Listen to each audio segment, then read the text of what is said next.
And now, ladies and gentlemen, from the heart of the Inland Empire, right here in sunny Southern California, it's Robert Cardoza Live, where we talk about politics, money, and you. This is the intersection of business and politics. And now here's your host, Robert Cardoza. And I am Robert Cardoza. You're listening to Robert Cardoza Live on the street at the intersection of business and politics. And you know what? As usual, we're going to have a phenomenal show for you today. We're going to discuss what's in the news, new legislation, the IRS Loses. We'll do our new segment, the tribute to the late, great Paul Harvey, and the rest of the story. And then on today's show, we're going to have a special segment with our own Sean LaFave. Sean's here on his Geared for Wellness corner. We're going to be talking about health care today, as we do almost every, or twice a week, I should say, here with Sean. But right now, to get us started, I want you to know that at 3:01 p.m. Pacific time, it's currently 81 degrees here in the heart of the Inland Empire in sunny Southern California. That's down from 82 on its way to 64. We're expecting some rain outside. It's a little cloudy and overcast. But you know what? First off the top, let's talk about the news. We've encapsulated it and so we can talk about the 10 things that are hottest right now. And then we'll talk about a little more in depth.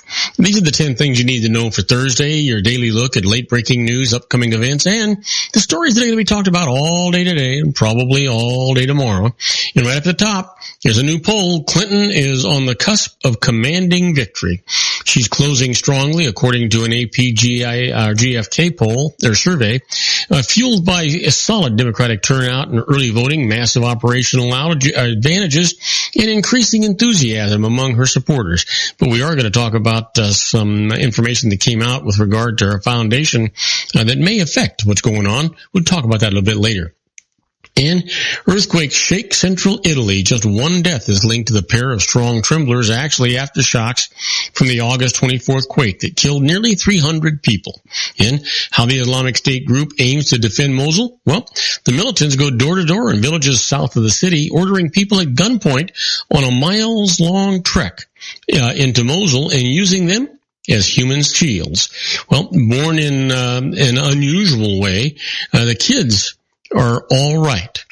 Children conceived with DNA from 3 people more than 15 years ago at a New Jersey clinic are doing well in their teens, researchers say. And who's trying to stave off the PR nightmare? Well, Pentagon suspends efforts to force California National Guard troops who served in Iraq and Afghanistan to repay enlistment bonuses that may have been improperly awarded. Well, protests to demand an end to the dictatorship. Tens of thousands of demonstrators shut down Caracas's main highway and occupy other key points around the city, calling for the ouster of Venezuelan President Maduro. And what reflects the warming ties with Havana?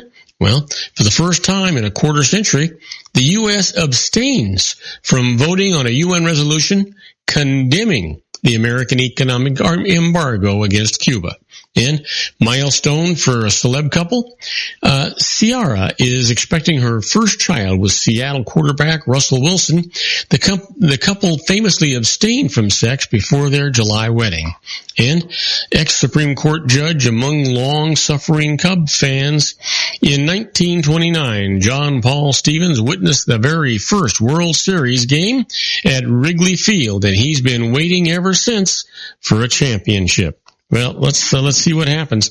My son-in-law's thrilled to death that the Cubs won last night. You know, they got shut out the night before. Now let's see what happens in a couple of days when they go to Chicago. Let's hope that they can get that home field advantage and do well. That's kind of what we're hoping for anyway. Now, you know what? We need to talk about some more in-depth information in the news. And right off the top, Clinton appears on the cusp of a commanding victory. Hillary Clinton appears on the cusp of a potentially commanding victory anyway over Donald Trump, fueled by solid Democratic turnout in early voting, massive operational advantages, and increasing enthusiasm among her supporters. A new Associated Press poll released just today, or actually yesterday for that matter, finds that Clinton has grabbed significant advantages over her Republican rival with just 12 days left before the election day. Among them, consolidating the support of her party and even winning some Republicans. I'm going to pick Hillary at the top and pick Republicans straight down the line, said poll respondent William Goldstein, a 71-year-old from Long Island, New York, who voted for Mitt Romney in 2012. I can't vote for Trump. Well, you know what? There's a lot of information in the news coming out about Hillary. Hopefully we'll get to it today. It is disturbing, I can tell you that. Now, the support from my girl, Clinton, is personal, Mrs. Obama says. As first ladies, they could hardly have been more different, but as Democrats looking to fire up female voters, Michelle Obama and Hillary Clinton were firmly bonded on Thursday. In their first joint appearance at a campaign trail, Mrs. Obama and Clinton talked up their shared respect, common values, and singular goal, defeating Republican Donald Trump. They papered over a somewhat rocky history and their vastly different paths through public life, with Mrs. Obama aiming to secure her husband's legacy and Clinton needing to propel women to the polls. The two women sought to celebrate their political marriage of mutual interest and reassure voters that it's real. You know what? This actually has to happen. If Hillary does not win the election, then the legacy for President Barack Obama kind of down the tubes. Well, police fire pepper spray and beanbags as they oust protesters. Law enforcement officers dressed in riot gear fired beanbags and pepper spray today as they tried to clear protesters from a camp on private land in the path of the Dakota Access oil pipeline. North Dakota State Emergency Services spokeswoman Cicely Fong said that the officers were responding to aggressive tactics by protesters, including some throwing rocks at officers and threatening them. A male protester was holding his leg after an Associated Press reporter described hearing a loud boom. A protester with a medic bag tended to the man's leg, and he was up and walking a short time later. Fong said she wasn't aware of any serious injuries to officers or protesters. More than 20 protesters were arrested, Fong said. Several were led away and put in trucks, including at least one that was handcuffed. Wow. Can you imagine? You know what? Just bad. That's all. Just bad stuff. Well, you know what? Let's talk about this. Most Trump supporters doubt the election legitimacy. Donald Trump's dubious claims the presidential election is rigged have taken root among most of his supporters, who say that they will have serious doubts about the legitimacy of the election's outcome if Hillary Clinton wins. According to Associated Press poll, just 35% of Trump supporters say that they will most likely accept the results of the election as legitimate if Clinton wins, while 64% say they're more likely to have serious doubts about the accuracy of the vote count if the Republican nominee is not the victor. Of course, I believe it's rigged, and of course, I won't accept the results, said Mike Canalia, 53 years old, a Trump supporter from the New York borough of Staten Island. It's from the top. Obama is trying to take over the country. He's covering up all of Hillary's crimes, and he's controlling the media, trying to make Trump lose. Our only chance on November 9th, actually it's the 8th, is if Hillary develops a conscience and takes matters into her, in its own hands, the committee has said. You know what? Just bad stuff. Anyway, we're going to take a short break. When we come back, though, we're going to talk about Iraqis find a bomb factory and tunnels on a long road to Mosul. I'll tell you all about that right after these brief messages. Do not go away, folks. If you want to increase your client base and sales, then consider this, the Relationship Building Network at RBN. Given the current economic conditions and challenges, we all need to work smarter, make smarter decisions, invest our hard-earned dollars where it'll yield the best return for our investment. Many business professionals claim that the most effective networking group in Orange County is RBN. No other networking group or organization can offer what RBN offers. Make every year your best year. Join RBN and start reaping the benefits today. Nearly 3,000 businesses have joined RBN and experienced those benefits. Why join RBN? It's one group. It's one membership. It's no renewals. It's all through Orange County. RBN is a freestyle networking group. No mandatory attendance, no restrictions, no rules, and no penalties. Call them at 949-830-5776 or go to their website at rbninfo.com. That's 949-830-5776. If you've ever dreamed of having your own business to make your life secure, you know Water's Edge Wineries might be just the ticket. In 2004, their founder, Ken Lineberger, created the first winery franchise in California. It was a new concept with all of the functionality of a traditional winery, but without the vineyards. They purchased high-quality grape must from one of the largest winemaking companies in the world. Then they craft each wine carefully and bottle it right at their location. The winery was built to satisfy consumer demand for wine by the bottle and by the glass, but still kept the element of allowing customers to bottle their own custom vintage. Now, they're opening urban wineries across the United States under the brand Water's Edge Wineries. If you've ever dreamed of owning your own winery, it may be in reach right now through Water's Edge Wineries. Just give them a call at 909-468-9463, extension 700. That's Water's Edge Wineries, 909-468-9463. Have you ever found yourself caught between a rock and a hard place? The law offices of Blomberg, Benson, and Garrett might be just the answer for you. The attorneys of Blomberg, Benson, and Garrett have been serving the Inland Empire since 1989. They're dedicated to the aggressive litigation of civil, criminal, and real estate matters. Over the years, they have recovered tens of millions of dollars for their clients. The firm's practice specializes in litigation of personal injury, accident, slip and fall, real estate, and criminal law cases. The firm provides clients with the care, accuracy, and dedication of experienced attorneys. Blomberg, Benson, and Garrett is located at 10300 4th Street, Suite 150 in Rancho Cucamonga, California. They've been providing the Inland Empire residents with outstanding legal services for over 25 years. They look forward to providing you with aggressive legal representation. Call them at 909-945-5000, where you can talk to a person, not a machine. That's 909-945-5000, the law offices of Blomberg, Benson, and Garrett. And now let's get back to our show where we talk about politics, money, and you.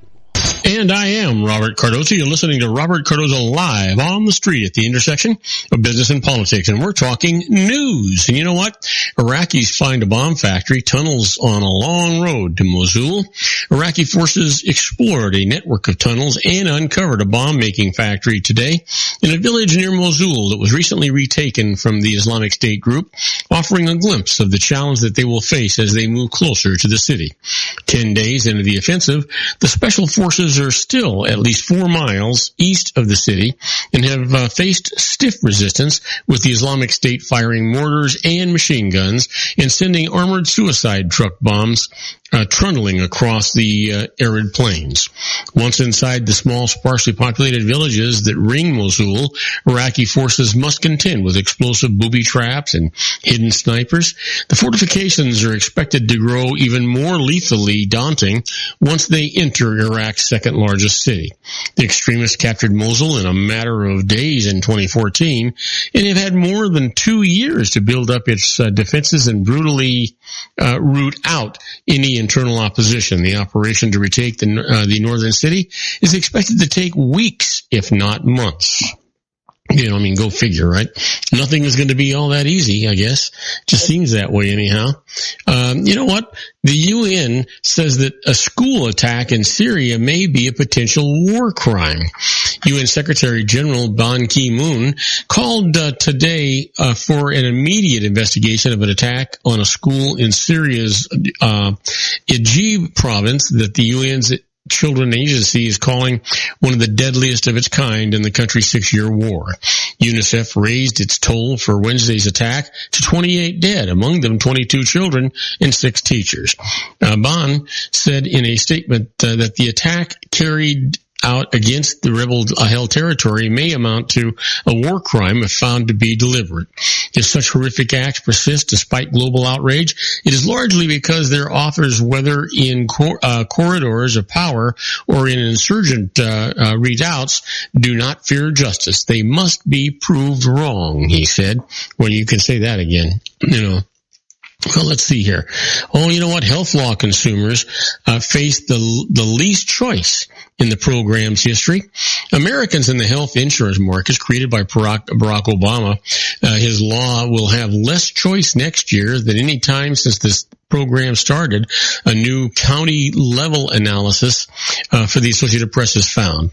The analysis by Associated Press and consulting firm Avalere Health found that about 1/3 of U.S. counties will have only one health marketplace insurer next year. That's more than 1,000 counties in 26 states, roughly double the number of counties in 2014, the first year of coverage through the program. With the insurance notices for 2017 in the mail, families are already facing difficult choices, even weighing whether to stay covered. At this point, we are at a loss, said Ryan Robinson of Phoenix. We don't know what the next step is. He and his wife, Nicole, only have plans for one insurer available next year, and the company doesn't appear to cover an expensive immune system modification or medication for their 11-year-old daughter. You know, something's wrong with this whole thing. It sucks. That's all I can say. It just sucks. You know what? Weed as a way of life. California farmers divided on the legal bud. Laura Costa's son and husband moved quickly with the pruning shears to harvest the family's fall marijuana crop, racing along with several workers to cut the plants and drop them in plastic bins ahead of an impending storm. The rain could invite bud rot, Costa said, a big no-no. The farm, hidden along a winding mountain road in a remote redwood forest, is just one of many illegal grows that make up Northern California's famous Emerald Triangle, a rural region developed over decades into a marijuana-producing mecca at the intersection of Humboldt, Mendocino, and Trinity counties. California voters will decide on November the 8th whether to legalize marijuana for recreational use, an issue that has sown deep division here among longtime growers. The Costa family and many other pot farmers have yearned for the legitimacy and respectability that growers of legal crops enjoy. But they also fear Proposition 64 will bring big changes, including costly regulations and taxes, lower prices, and the risk that corporate interests could put smaller operations out of business. God, they're not even legal right now, and they're worried about the what's going to happen with competition. Go figure. God, who the heck knows? I can tell you, Twitter cuts its staff, kills off the Vine app amid pressure to grow. Twitter, seemingly unable to find a buyer and losing money, is cutting about 9% of its employees worldwide. It is also killing off Vine, a mobile video app where people share short video clips that play in a loop. While beloved by users and a pioneer in its own right, Vine, which launched in 2013, never took off with the masses and has lost its luster as of late. Twitter has failed to keep pace with rivals Facebook, Snapchat, and Instagram, and in recent months, rumors abounded that it would be acquired. In a conference call with the analysts on Thursday, Jack Dorsey quickly brushed aside what he called recent market speculation. He said the company is committed to growing long-term shareholder value and that he doesn't plan to comment any further on this topic. Boy, I would think not, right? Let's close it down. Millions of people are using it, but what the heck, right? Listen, we're going to take a short break. When we come back, we're going to talk about something a little brighter note. We're going to talk about the IRS Loses. And the first case today is banks need not turn over a company's funds. And I'll tell you all about that right after these brief messages. You don't want to miss it. We'll be right back. Isn't it time to shine the spotlight on your expertise? The Interview, starring you. Here's your chance to capture 5 minutes of fame with The Interview. This isn't just any interview. This is your opportunity to showcase your expertise and position yourself as a trusted expert in a one-on-one video interview hosted by Robert Cardoza, host of the nationally syndicated show Robert Cardoza Live and powered by AHA Studios. What is it? A professionally recorded video for your use. Robert Cardoza interviews you on the set where he records his show. Professional interview showcases your expertise and value, shot in a state-of-the-art studio. And what's in it for you? Gain credibility as an expert, earn the trust of your target market, educate in a way that intrigues your audience, gain a powerful marketing tool that offers dozens of uses, website, video sharing sites, social media, email, DVDs, direct mail, lobby video, resumes, profile building, all that kind of stuff. Association with the nationally syndicated celebrity. That's right. And let's talk about AHA Studios. AHA is a strategic marketing firm that leverages the powerful and visual persuasion to help your business create powerful messages that connect with your target market. AHA ventures way beyond strategy, delivering the marketing collateral you need to start driving a new business through your doors. AHA has a full-service, in-house, state-of-the-art production studio to bring your messages to life using video. Discover how to make the interview work for you. Call 949-831-2222.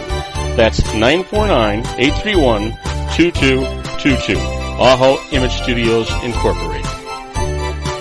Dr. Stephen Tidwell, Gentle Family Dentistry in a caring, personalized environment. Here at Dr. Tidwell's office, we are dedicated to helping you keep your teeth healthy. We are a state-of-the-art dental practice that still believes in traditional values, such as excellent customer service and individual attention. We have a special welcoming offer for you for just $39, a complete exam, personal consultation, professional cleaning, and all necessary x-rays. That's a $266 value for $39. Dr. Tidwell has 2 convenient locations and experienced staff to provide you with professional care and personal attention that you deserve. Call today. Don't delay. A great smile another day. Call 909-944-7308. That's 909-944-7308 for Rancho Cucamonga or San Bernardino. Joel Saltzman is Dr. Wireless. He has turned his considerable expertise into consumer credit risk and wireless security into a highly specialized independent web-based consulting enterprise targeting consumer credit risk analysis and wireless transactional security and monitoring. He works as a wireless analyst, veteran independent agent, and consumer liaison for most wireless telecom carriers and equipment manufacturers. For more than 20 years, corporate and private clients and media audiences have counted on his unvarnished advice while weighing the technology, performance, and cost differences between Sprint, Nextel, AT&T, Verizon, and T-Mobile.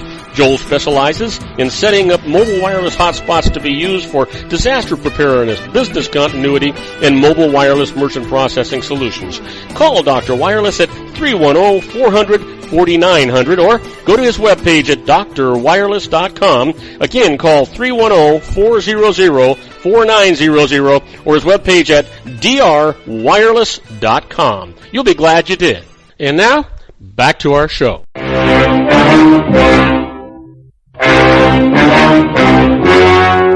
The story you are about to see is true.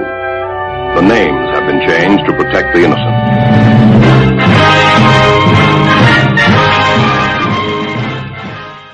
And I am Robert Cardoza. You're listening to Robert Cardoza Live on the street at the intersection of business and politics. Well, I promised you some good news, and that's what we're going to do. We're going to talk about the IRS Loses. But before we do that, I want you to know that at 3:23 p.m. Pacific time, it's currently 81 degrees here in the heart of the Inland Empire in sunny Southern California. That's down from 82 degrees on its way to 64 degrees. But you know what? If you're listening to us on our globally syndicated network and you're in New York City, well, you know what? It's 49 degrees and there's heavy rain right now. My grandchild, Riley Logan, is hopefully she's staying dry.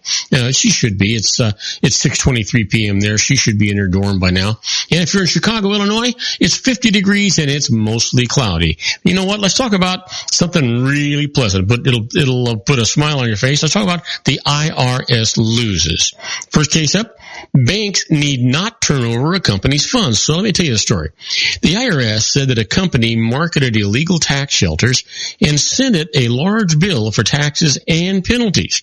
Now, this automatically created a lien against the company's property in favor of the IRS. The IRS then ordered several banks holding the company's funds to turn over the funds to it, the IRS. The banks protested. They went to court. This is what the judge said. A lien gives a creditor, like the IRS, an interest in property to secure a claim. But here, the IRS had taken none of the legal steps necessary to go further and take control of the property, either by seizure or by establishing a receivership for the company's assets. There was no legal foreclosure or final judgment, so the banks do not have to remit the funds. You know what? But sometimes that is just irk you that the IRS thinks that they're above the rules, sort of like the Clintons. The rules apply to everybody except them. Anyway, here's one for you. The IRS loses. A judge cannot be overruled without cause. The IRS said that an executive took $3 million of untaxed kickbacks. He said that the money went to a corporation that properly paid tax on it. The IRS replied that the corporation was a sham. The case was very complex, so the tax court sent it to a special trial judge to develop facts and an opinion. Now, the judge held for the executive on the basis of witnesses' testimony and facts that he found, but the tax court then dismissed the importance of the witnesses, read the facts differently, and ruled for the IRS anyhow. Well, they went to the Court of Appeals, and this is what the appeals court said. The tax court must defer to the special trial judge absent clear error by the latter. There was none. So the latter's opinion governs. That's the way it ought to be. How silly. You send it off, and then you don't listen. That figures. How about this? The IRS loses. They did not meet the burden of proving unreported income. You know what? A lawyer reported receiving $138,783 of income over 2 years on which he owed back taxes.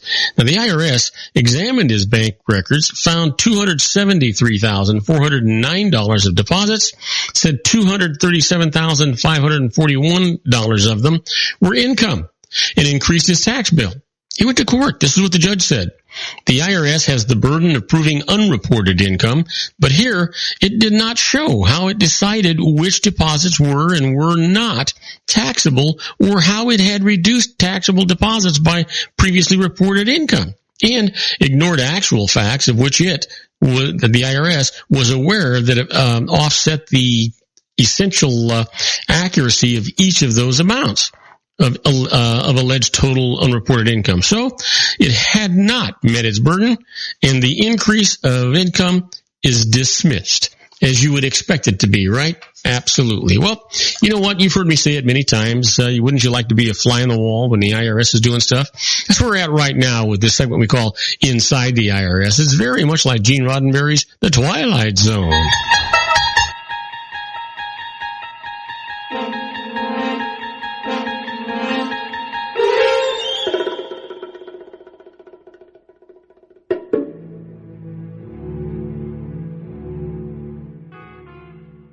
Yeah, now, these are not actual tax court cases, but, if you pay attention to what the IRS is doing, they do set kind of a precedence, and it gives you the opportunity to kind of defend yourself or know what direction to go into. And so here's what we're talking about right now, the most efficient way to obtain a tax-related criminal conviction. The IRS has figured out this already. It's to charge a violation of non-payment of payroll taxes or fraudulent preparation of payroll tax returns. Now, small business owners are especially susceptible to being targeted for criminal prosecution, as these businesses often employ workers who are paid off the books in cash, and other workers who are arbitrarily treated as independent contractors. Let's see. Let me get that there. Okay. And you know what? Here's the deal. Restaurants and contractors employ millions of workers for whom payroll taxes just are not paid. So the latest development, large employers are being hit. Here's an example. Remember Blackwater Worldwide, which provides security personnel to the United States government in Iraq? Well, it's being targeted by Congress for allegedly evading more than, get this, $50 million of payroll taxes. I expect that the IRS is not going to be too far behind Congress in this issue. I'll give you one more. The examination of offshore bank accounts gets the IRS's attention. The IRS has reported that it is investigating more than 100 taxpayers who may be hiding assets in accounts in Liechtenstein.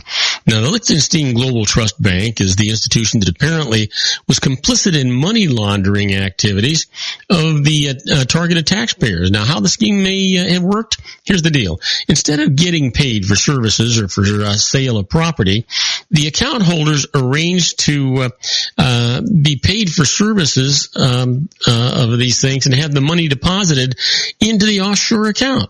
The bank issued a credit or debit card permitting account holders to withdraw cash or make purchases. The investment actually income earned from the assets was not reported on tax returns. Just sort of disappeared. That's why they call it laundering. It just sort of disappeared like the mud in the sheets, right? So, but you know what? Don't try it. If you're going to do an offshore account, you might as well do it legitimately. There's plenty of legitimate ways to do it without you having to spend weekends away from home in one of those federal resorts. So you want to make sure you're careful about that kind of stuff. Well, we're going to take a short break, and when we come back, we're going to be with our own Sean LaFave in his Geared for Wellness Corner. Sean is going to be I think he's going to be talking about healthcare, but you know what? When Sean and I get together, God only knows what we may talk about, and we're not going to give you a tip until we get into it. So we'll be right back. Don't go away. If you want to increase your client base and sales, then consider this, the Relationship Building Network at RBN. Given the current economic conditions and challenges, we all need to work smarter, make smarter decisions, invest our hard-earned dollars where it'll yield the best return for our investment.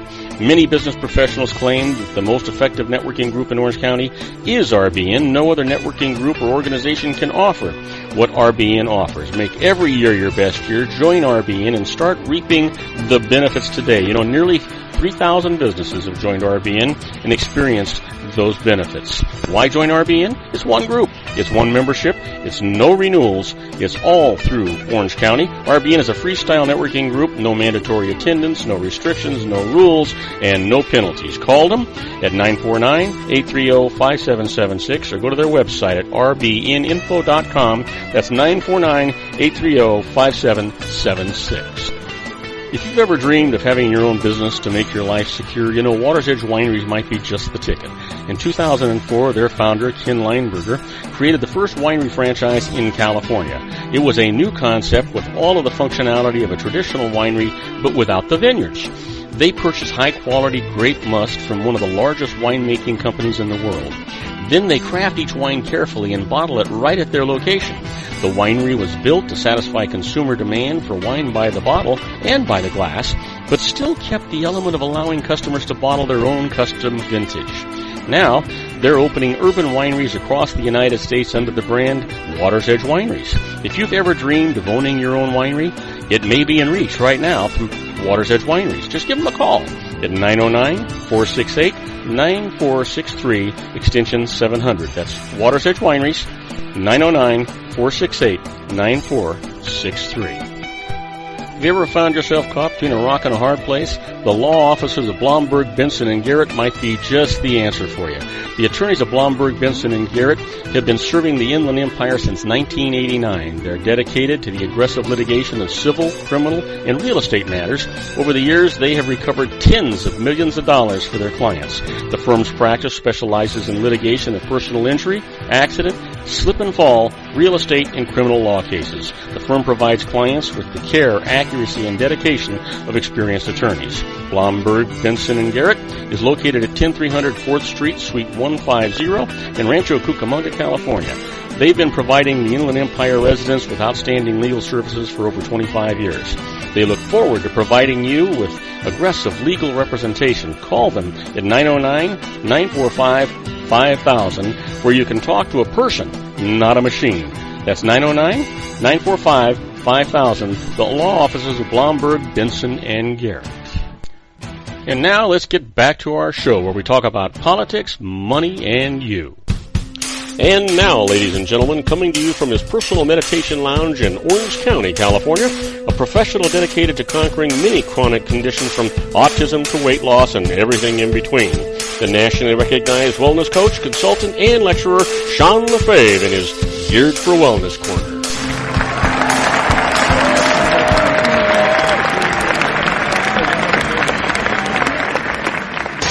And I am Robert Cardoza. You're listening to Robert Cardoza live on the street at the intersection of business and politics, where at 3:34 p.m. Pacific time, it's 81 degrees here in the heart of the Inland Empire in sunny Southern California. It's on its way down to 64 degrees, but we're expecting thunderstorms and lightning and stuff tonight and tomorrow.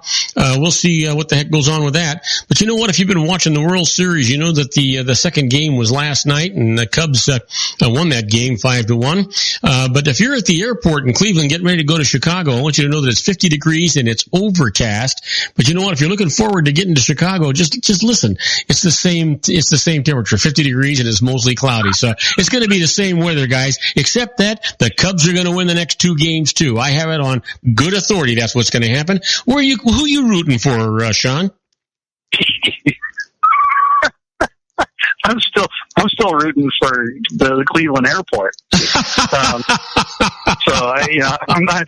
It's actually funny. I called my mom yesterday just to say hi, and she said something about watching the game, and my response, which is, this is not the first time I've done this, and I said, "What game is that?" Oh no! Or she asked me if I was going to why, and then she said, "Oh, the World Series on." I said, "Oh, it is, okay."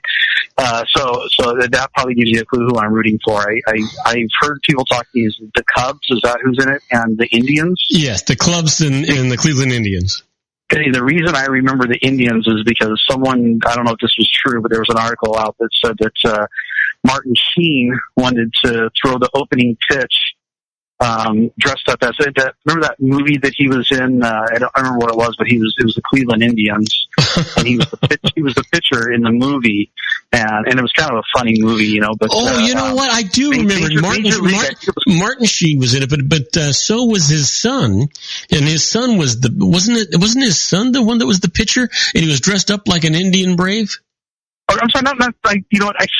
I meant Charlie Sheen. I said Martin Sheen because I'm old, but I meant Charlie Sheen. Yeah. That's Charlie Sheen. It was the movie Major League. He wanted to throw the opening pitch. I don't know if that's true or not, but that's the extent of my sports knowledge. I literally couldn't tell you. You know, well, I can tell you that Tuesday was a shutout. It was 6-0 Cleveland, and then yesterday the Cubs came back and it was 5-1 the Cubs, and it's sort of like a whole new team, you know. And you and I have both said it. I'm not a big sports guy either, but I watch the championship stuff. I watch the World Series and I watch the Super Bowl and I watch the championship kind of stuff. And I'm not sure. Now I have to tell you the truth because I don't want to lie to you. I actually record it because it actually starts while I'm still on my show. So I actually record the whole thing. But because I'm rooting for the Cubs, I actually fast forward through the commercials and through the Indians up at bat, and then pick it up where the Cubs are there, and I can see the whole score and the whole thing. So I actually only watch about half the game. You know, that's all I would want to watch. I wouldn't even want to watch. I would fast forward it to the 9th inning and then just watch that. So. Well, I would be tempted to do that too, but my son-in-law is a die-hard Cubs fan, has been his whole life. Was raised in Chicago, and so this is my way of actually supporting him. Every game. There's only been 2, but I generally text him right at the end of the game some kind of a message. But here's something you're going to find interesting. An ex-Supreme Court judge is among a long-suffering Cubs fan. In 1929, John Paul Stevens witnessed the very first World Series game at Wrigley Field, and he's been waiting ever since for a championship and finally got it. Wow. Hey, I'm full of interesting and useless knowledge, right? Man, how you even dug that one up? I have no idea. I got to say, the guy, he's pretty, talk about a diehard fan. I mean, literally diehard. Yeah. That's that one. And when was the first championships game that he saw? 1929. Wow. That's amazing. Yeah. And how old was he? Did they say how old he was? Oh, no. He must have been a kid. Yeah, he had to be a kid. Yeah, absolutely. Yeah, absolutely. That was 92 years ago, right? Yeah. Am I doing the math right there? But 88 years ago. I don't know. I'm doing the math backwards. It was a long time ago. Matter of fact, I think it was 86 years ago. 86 years ago. Yeah, and so it's been I'm not a numbers guy. Yeah, it's been a long time. More than one digit. More than one digit, I'm totally lost. Hey, you know what? When you get above 80, it doesn't make a damn bit of difference anyway. Exactly. Hey, so listen, what the heck I know we're not going to talk about the World Series, and I know we're not going to talk about the Super Bowl because that's got a ways to go. We're not going to talk. We could talk about the World Series. I would just be making up stuff as we've gone along, though.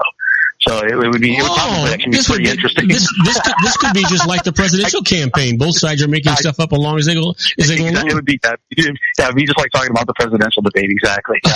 Hey, did you see the news today? It didn't actually come. I didn't get to do it on my news segment, but it looks like the Clintons have a tough road ahead of them. It's been proven that they have shifted $66 million with another $150 million to come their way. They're muscling people from their foundation to them personally.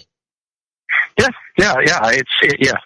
That's been something people have been talking about. They finally, I don't know if it's the week of weeks, I think, or something. Somebody finally exposed it. Yeah. And it's like, it's one of those things that it doesn't matter. People will still vote for her and she'll get in office, and I'm saying theoretically, I hope this doesn't happen, but, she got in office, she'll just use her power to get herself out of it. So do you suppose the Attorney General of New York will shut down the Clinton Foundation like they did the Trump Foundation? I mean, the Trump Foundation was peanuts compared to the millions upon millions of dollars that have been absconded by the Clintons. No, they won't shut it down. The Clintons are untouchable. I try to be nonpartisan as much as I can, especially when I'm doing the news and be objective. But the truth is I did make the comment about, nothing's going to happen to them because they're above the law. Yeah, and I at this point I totally believe it. Yeah. The rules that you and I have to the rules that you and I have to maintain they're not subject to. No, they're not, and it's just sad. It's sad to me, to think that she could very well be our next president, and she's just an absolute proven criminal. And she just, I don't know, she's just one of those people that she just lies and lies and continues to lie and figures if she continues saying it enough, people will get tired of hearing her lie and just say, okay, yeah, you're right, please stop lying and we'll just believe you. And I'm pretty sure that's what it's gotten to, at all levels. And it's crazy, but anyway. Yeah. Hey, listen, I know we weren't going to talk about this either. No, we aren't. You know what? I have to confess, I am so fed up and nauseated with the campaigns, both campaigns, actually all four, I should say, but only the two of them that really matter. I just can't hardly stand it anymore. I can't stand to watch it. I can't, it's just driving me nuts. It just nauseates me. It infuriates me. I've stopped watching it because there's no point in watching it. I'm not going to convince anybody. No one's going to convince me. Yeah. And there's no point in even paying attention. I see the stuff that people post on Facebook, and sometimes I'll go in and actually, like I saw someone, Facebook is one of those things that it's just it's the most frustrating thing out there, but it also can be so, you can really connect you with people. And I saw someone post something and it said, that 55% of government spending goes towards military, and it says something about how our country's being ruined by the military machine. And her comment, she posted this picture, this meme or whatever it's called. She posted this meme, and then her comment on there was actually it's 57%, but we're in semantics at that point. And so, I'm not one to just sit back and let stupidity just walk right by. Well, the next time somebody shoots a rocket at us, let's just call a congressman and see what he does about it. Well, yeah, exactly. And so I went back and I said, I'm not sure who started this lie that you're perpetuating, but the number you're looking for isn't 57%. It's actually 16%. And then I posted a link to an actual real statistical fact. Well, yeah, but remember, there's a difference between the budget for military and the budget for defense, and I think that's where the confusion is coming in. What it was is we have stuff that is allotted for actual, like this money is allotted for this spending in the government. Yeah. No matter what happens, the government has to spend this much for whatever it is that they've allotted it for. And then you have discretionary spending, and the military goes under discretionary spending. Mm-hmm. And so it is 57% or 55 or 57% of discretionary spending. But as far as total government expenditures, it's only 16%. Yeah. And so I had to correct her on that. And of course she's like, well, you don't have to be so, snippy or snooty. And I'm like, all I did was tell you that you were wrong and pointed out that fact, and then gave you an actual real statistical article to support it. I said, I don't know where you're coming off with me being snippy or whatever. I said, it just kills me that there's so much misinformation out there. People will literally post blatant lies about Hillary or about Clinton, or not about Clinton, but about Trump or anybody, even Obama. And I'll go in, even if it's something stupid about Obama, who I can't stand, I'll go in and correct, he didn't actually say that. Yeah. All right? If we're going to put it down, I'm with you, but don't make it based on a lie. Yeah, I'm that way too. You know what? I'm not a big advocate of Obama. I'm not a big advocate of Hillary. I'm not a big, a matter of fact, and a lot of legislators. But the truth is, I'm not going to sit here and let somebody lie about them either. Matter of fact, I can remember when McCain was running against Obama, and he had somebody at one of these rallies attacking him, and McCain actually came to his defense. That's what an honest man of integrity does. It's one thing for me to be in opposition to you. It's something else for me to let somebody lie about you or be misinformed about you. Right, yeah. Don't perpetuate the lies. But speaking of something that you can't defend, I'm sure Clinton would love to try to defend it, but I just don't see how anyone can, is speaking of Obama, so now we're back on health topics, is Obamacare. Boy, you know what? It is beyond a mess. In my opinion, it is maybe the largest, most blatant criminal act perpetuated on the American people, is at least in modern history. And it's not just illegal. It's to me, it's a crime on so many levels. It's evil, and I think it is part of one of two things. Either Obama and everyone who supported him are so completely inept at their job. Well, here's the fact. They push through a system that is so horrible that, and you're right. That they should not be allowed, or they set us up for something. Hey, Sean, you're turning blue. Yeah. Take a breath. Here's the thing, and you're absolutely right. We, however, do have, for the first time in the history of this country, the lowest percentage of uninsured people that we've ever had. The problem is that the people that are insured are paying through the nose. They don't have the coverage they should get, and they're going to get a 25% increase in their premium starting next year, and they're going to get down to they're not going to get to choose their insurance. There's, in many places, I think I read in something like 26 different counties, they're only going to have the choice of one insurer, and that insurer is not going to cover you 100%.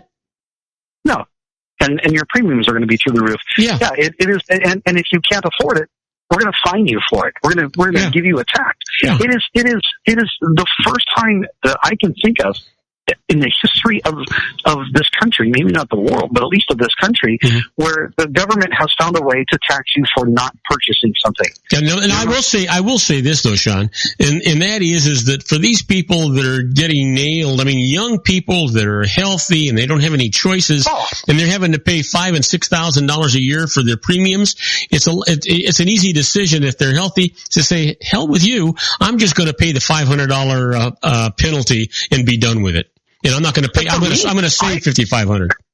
I would rather pay the penalty than pay the premiums. Yeah. I don't do personal health insurance, and I know that sounds crazy, especially at my age. You don't have health insurance? Oh my gosh! Well, what if? And everybody loves some of the what ifs out there. I'm like, I take care of myself. I don't need health insurance, and I just think it's an absolute criminal act that I should have to pay a fine for not participating in a system that I don't feel I need to participate in. Do you carry burial insurance? No, nothing. Well, because that's okay, because somebody's going to put you under the ground, right? Yeah. Well, I say just stick me on a big stack of logs and pour on a couple gallons of gasoline and go to town. I've told my wife, I've told my daughter, I've told my son, I've told my grandchildren. This is what happens when I stop breathing. I want you to give any parts that anybody can use, give them to them, let them have them, and then I want you to cremate me. I want you to fly me over Washington D.C. and dump my ashes on the top of the IRS. Yeah, no kidding. Yeah. I don't really care what they do with my body. I am joking. I'm joking about that. I know, but that is funny. But yeah, it's just I don't really. I'm just maybe I just don't think about it. But it's not really if somebody wants to do something with my body, they're welcome to do whatever they want. Bury it, they want to cremate it. The only person I could think of who's really gonna really want that is probably my son. But And then maybe I should have some sort of burial or cremation insurance or whatever, I suppose. So, but, I don't know. But the point of that is, going back to the Obamacare. Obamacare is such a... Doesn't the service do that for you? I mean, you're a veteran. Doesn't the service do that for you? They might. I'm not aware. I think they do. You need to look into that because I will look into it. I think that the service provides that service. That I'm being redundant, but provides that. Yeah, you know what? I actually, I think I am entitled to some sort of military burial now that I could even they could even request like a 21 gun salute. And everything. Yeah. I think all you have to be is a veteran and not retired. So yeah, actually, I think I am afforded that, right? Yeah. So there you go. I don't even need the insurance. I just need to have the paperwork ready for whoever wants to have me buried. Yeah, they could always shove a pole up your ass and hang you at half mast and say, here hangs. No, I won't go there. I'm not going to do that. Yeah, I like that old there's an old country singer named Joe Diffie, and this is country song that he's saying. It says, "Prop me up beside the jukebox when I die," and I want to go to heaven, but I just don't want to go tonight, kind of thing. And it's true. Like everybody wants to go to heaven, and we just don't want to go right now. Can I wait? But that's kind of me too. Just kind of maybe I can be embalmed and they can just set me up at a bar next to the jukebox and put a cowboy hat over my eyes and call it a night. But I'm not a big. I don't know. I'm not one of these big sentimental people that I have to have a specific, burial plot, or I don't care if I get a headstone or. Well, talking about that, and this is a bad transition to go into, but we've got, what do we got here? We got 6 minutes to go. Here's the thing. I sent you an email because you were complaining on Tuesday that I didn't send you love letters. So I sent you some emails, and one of the ones I sent you today I found really interesting, and it dealt with liver transplants. And did you get that? Yeah, about the hepatitis C. Yeah, you want to talk about that for a little bit? I didn't get a chance to read the entire article. So here's the deal: they're doing these. They're buying people time by giving them those liver transplants. They are most likely going to get hepatitis C, but they're doing these transplants in the hope that they're going to come up with a cure before they die from hepatitis C. Yeah, I guess if you're at a point where they go, look, here's your option. You can take the liver with hepatitis C, or you could be dead in a few months. Yeah. I guess take the hepatitis C. If it's a matter of take the liver with hepatitis C, or you got 2 years, okay, I'll wait it out. So this is what's going to happen. This is what's going to happen, Sean. The insurance is going to cover the liver transplant, even though it's got the tainted liver. It's going to cover that, but it's not going to cover this new medication that in 85 doses cures hepatitis C. So you're going to die anyway. Yeah, exactly. Yeah. I just can't imagine that that's a viable option that most people would consider a good idea. That would be, to me, an absolute extreme last-ditch effort, just to keep you alive for a little bit longer. Yeah. But well, I mean, wasn't that what cryogenics was all about? Wasn't cryogenics all about, hey, freeze them and hopefully they'll come with a cure down the road? Yeah, exactly. Yeah, they can keep you frozen until they figure out how to fix you. Of course, your whole family's dead by the time they give up the cure for this stuff. Yeah. They thaw you out, and like your grandchildren are older than you. So yeah, it would be interesting. But I can't imagine that. You look at the quality of life with hepatitis C. Like think about it. Okay, if I was a single guy. And I was abstaining from sexual relationships and those kind of things. Like, okay, there was no chance I could possibly pass it on to someone else. Okay, would that be a viable option? Possibly. But what if you're married? Then okay, now you want to take the risk of passing that on to your spouse. Well, can you spend just a couple of minutes and explain what hepatitis C is and what it does? Other than hepatitis C is a bloodborne illness, I've had one patient ever that I can think of who had hepatitis C. And it's terminal. What's that? And it's terminal, though. It's terminal, yeah, it's terminal, yeah. I mean, it's bloodborne, and it destroys your liver. long run, and it will eventually kill you. You know, they have meds out there that are extremely expensive now. They've gotten even more expensive than they were before. But they've got meds that supposedly will help. But they have meds that'll cure it with 85 doses. The problem is it costs $1,000 a dose. It only costs $120 to. I'm sorry, it costs $85. No, it costs. What was it? $1.20. It costs $1.20 to manufacture. It was like, wasn't it? I thought it was close to $100,000 for the full series of the entire dose or something. Well, yeah, it does. It is, because it used to cost $1.20 is what he did. Somebody bought the patent to it and raised the price to $1,000 a dose. Takes 85 doses, so it's $85,000. Plus, if you take the cocktail mixture of this thing, it raises it to $95,000. So we're almost right at $100,000. Yeah, you know what your insurance says? You're going to die, sucker. No. You're going to die, sucker. Yeah, they're not paying for it. Yeah, exactly. Good luck. Take care. Yeah. Have a good life. A short one, that is. Yeah. So, I can't. This is just, to me, it's, to take a liver from someone that's got hepatitis C, that just doesn't make any sense at all. But yeah, hepatitis C, it's one of those things that, like I said, it's out there. I don't think it's super, super common, but, it's common enough that it's a problem.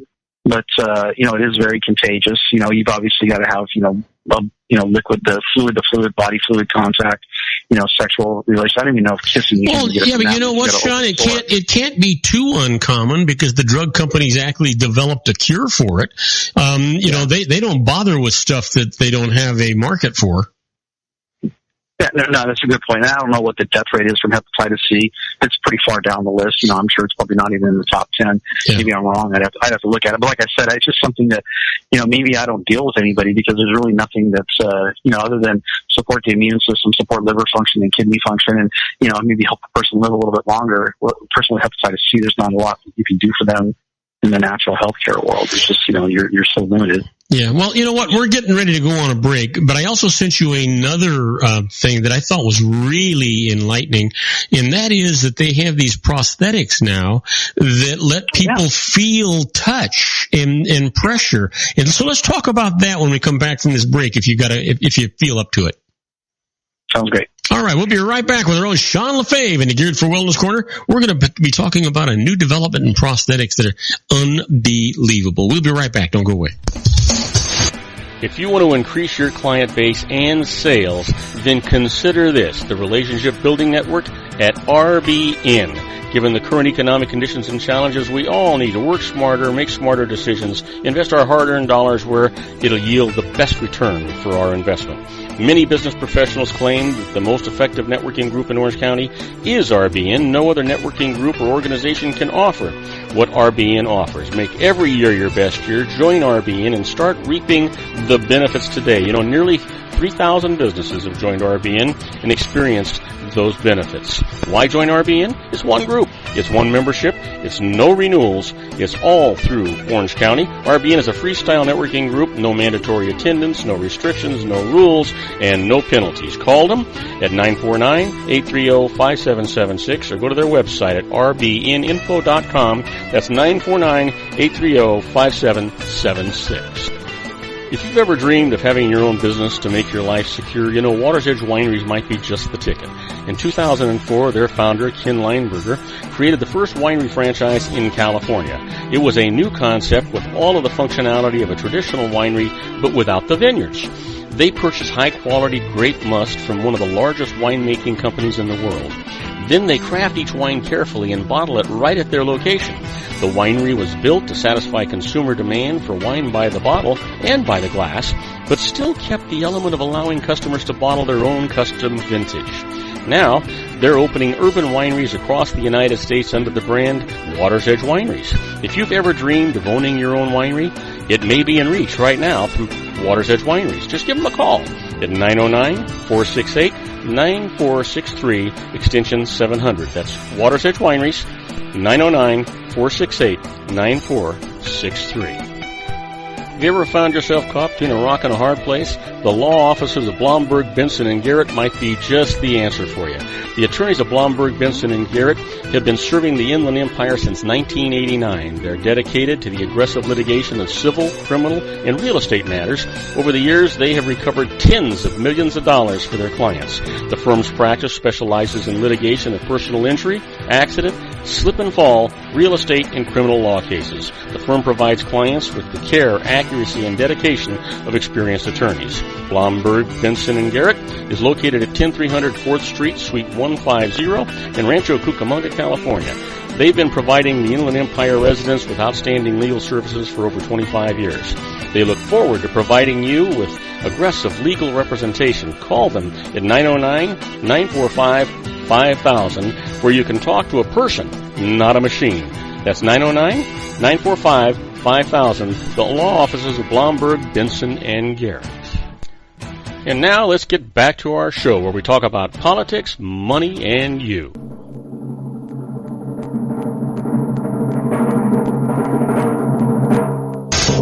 And I am Robert Cardoza. You're listening to Robert Cardoza live on the street at the intersection of business and politics, where at 3:59 p.m. Pacific time, it's still 81 degrees here in the heart of the Inland Empire in sunny Southern California. Well, you know what? If you're in Torrance, California, it is 75 degrees and it is sunny and it's clear. I don't know how it can be sunny and clear.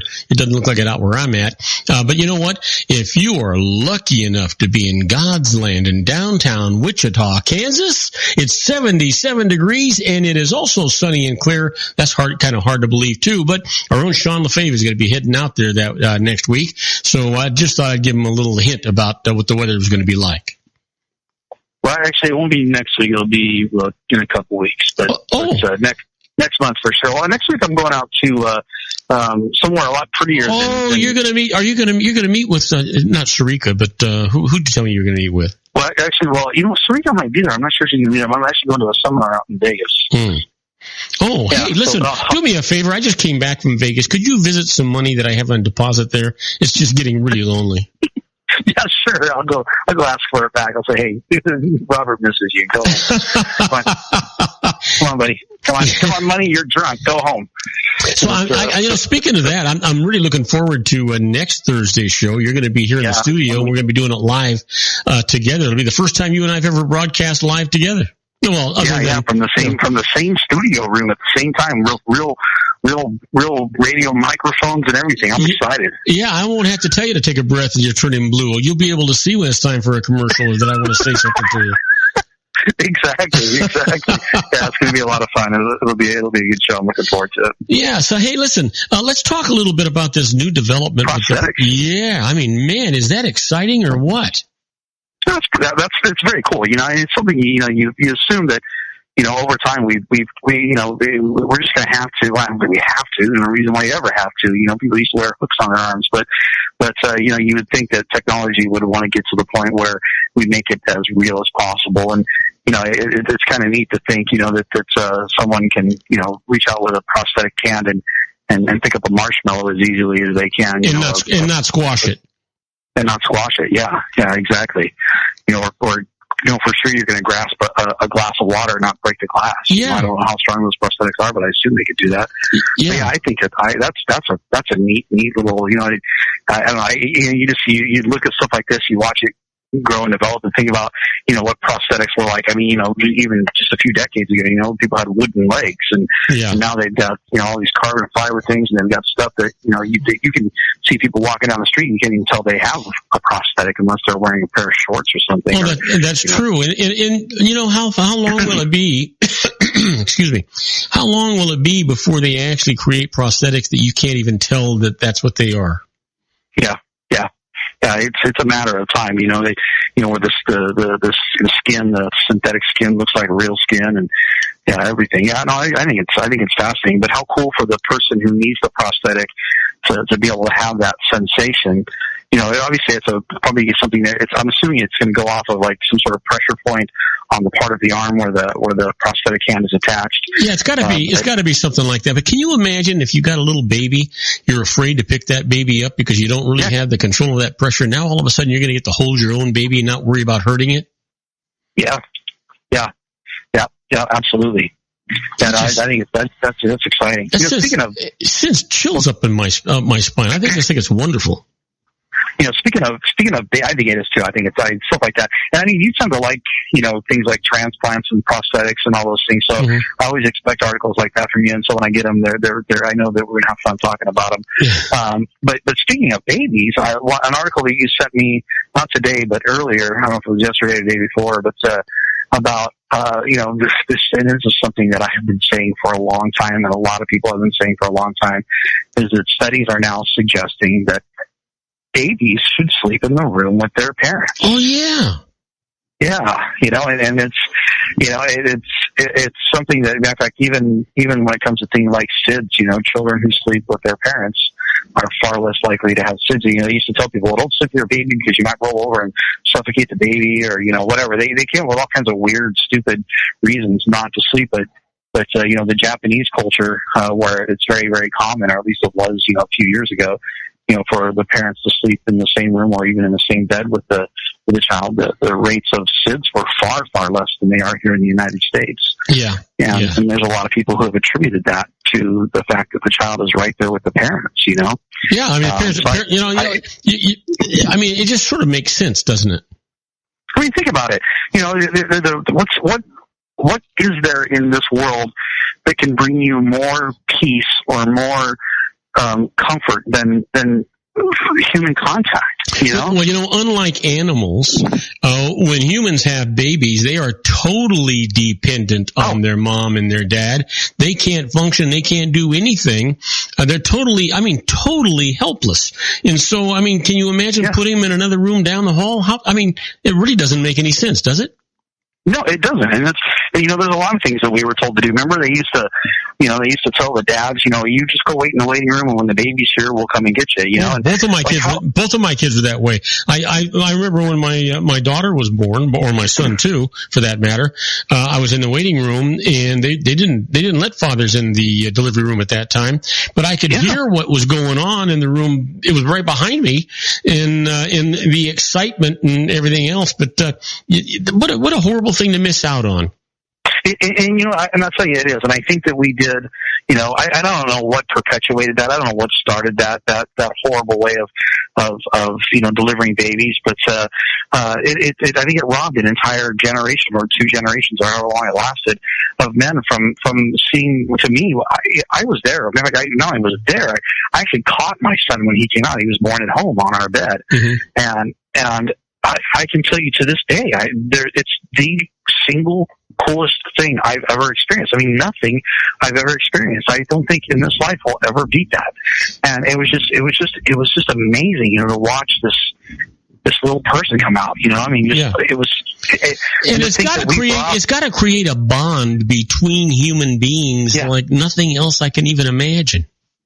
Yeah, it's unexpected. I can remember when he was, not even an hour old. Of course, I caught him, and then first thing I did was, hand him to his mom, and and then a little while later, I got to hold him on my chest, and I just remember it was, he was laying on his stomach, he was laying on my chest, and he lifted up his head, and he looked right into my eyes, and that was, it was over 21 years ago now, and I will never forget that ever in my whole life. I can still see exactly what his little face and his little gray eyes looked like when it was like he looked up to me, like, to make eye contact, to go, hey, good to meet you, kind of thing, And it was just, obviously it was just a response, but he looked me dead in the eye, and it was so powerful. And to think that, we robbed so many men of the joy of that is just beside me, beside myself with that. I remember when my son was born, Sean, and gosh, I was so proud. Of course, I didn't get that same experience that you did because I wasn't allowed to be in the delivery room.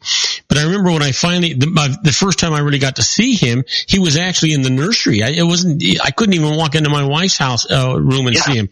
I saw him on his way to the nursery, for Pete's sake.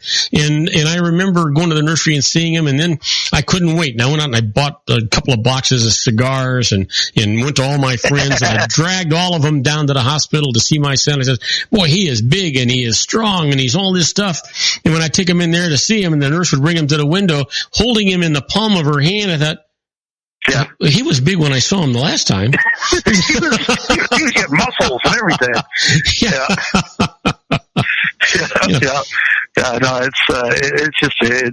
there's nothing, and it's so funny, you have these people that, they've got pets, but they don't have kids, and they're like, oh, my pets are like my kids. And I'm like, no, they're not.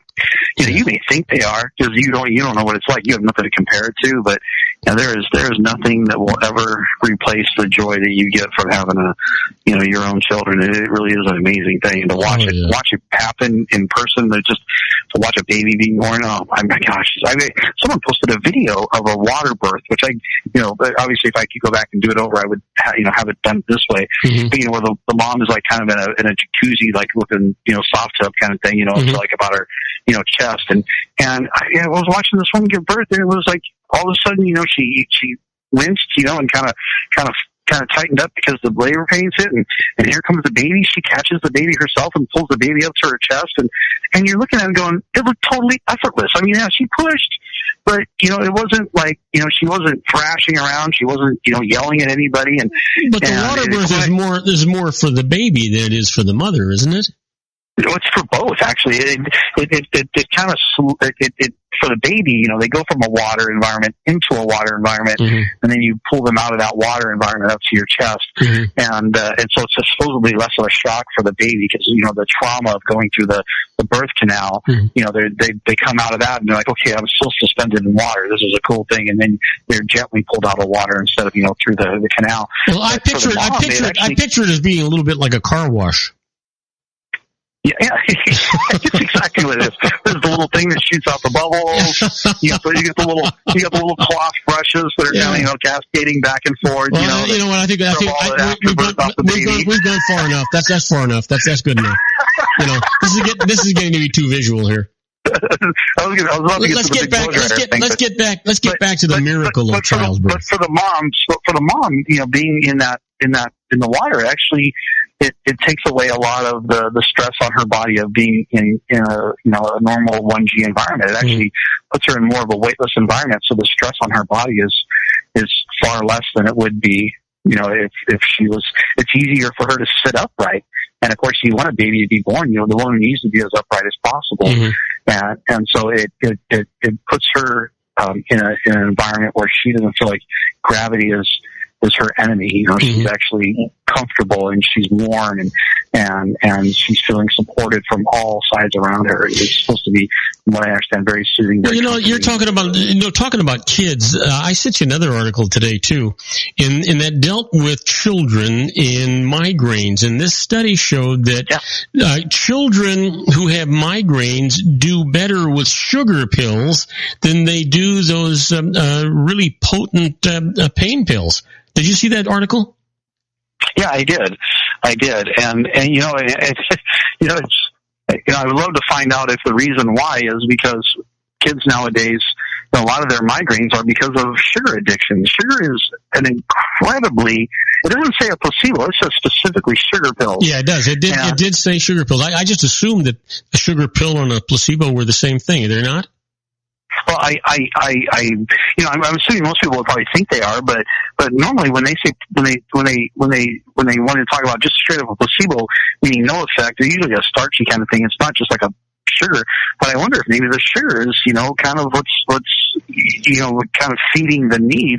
Because kids now eat so much sugar that I wonder if it's a sugar addiction. I don't know. I mean, that was my first thought. I didn't say anything like that in the article, but I also believe too, and this is something I actually just had a conversation with someone probably 2 days ago about this. Mm-hmm. We were talking about. I know it was a little bit. Oh my gosh! It was last weekend.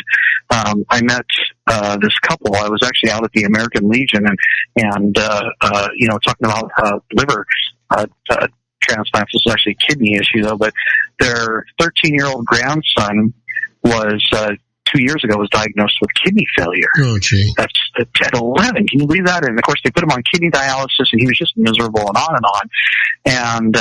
And then they took him to another doctor after a year of this, and the second doctor said he doesn't need to be on kidney dialysis. This is ridiculous, and took him off. And so he's been off of kidney dialysis for a year. And they were, it was so funny. It was I was at the like I said, the American Legion. I'm sitting there, all the boats are kind of going in and out of the harbor, and it's just such a beautiful day. And it was really busy. And this this couple, like a retirement age couple, they're walking by, and you could tell they're kind of looking for a table, and I hear the wife go, "Honey, I think there's one down there at the end." And I said, "Hey," I said, "You guys looking for a table?" I said, "You know what, I'm almost done here." I said, "You guys can go ahead and grab my table." And and they said, "Well, okay, that'd be great. We'll sit with you and talk for a little bit." They go, "Don't leave right away, whenever you're ready." And so, I introduced myself. And so over 4 hours later, I was still sitting there talking. Oh, what a nice story. Yeah. And they were the most wonderful couple. They live up in, Lake Forest. And, so they, they were asking me about, what I do. And so I told them about, what I do.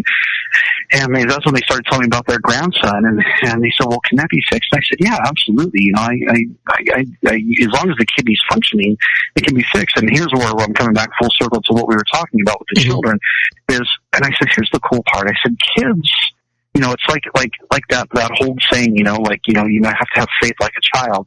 I believe that children respond better to, especially natural treatments, but to any treatments in general.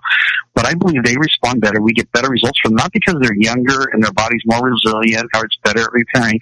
But I believe that when you tell a child, "See, here's what we're going to do, and you're going to get all better," they just go, "Okay." And they believe you. They have no reason to doubt you because they're not cynical.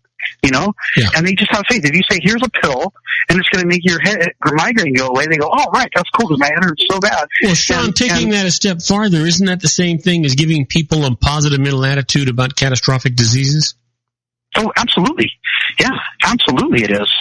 In fact, I remember reading this, this was 15 years ago, maybe more. I remember reading an article about people who have a fatalistic attitude towards whatever it is, whether it's their heart disease or, diabetes or, whatever it is. My family's always had this, so I'm going to get this, and then this is how I'm going to die. The people who settle with that fatalistic attitude, that mentality of this is just my lot in life, that they're going to succumb to that. But the people who say, "No, I don't have to, I don't have to end my life the way, or my life doesn't have to end the way it did for my family or for the way that, I'm supposedly predispositioned to in my genetics," that those people with that positive mental attitude are able to overcome even a chronic condition or a terminal condition that otherwise, I've seen it time and time again where people go, "There's no reason this shouldn't happen."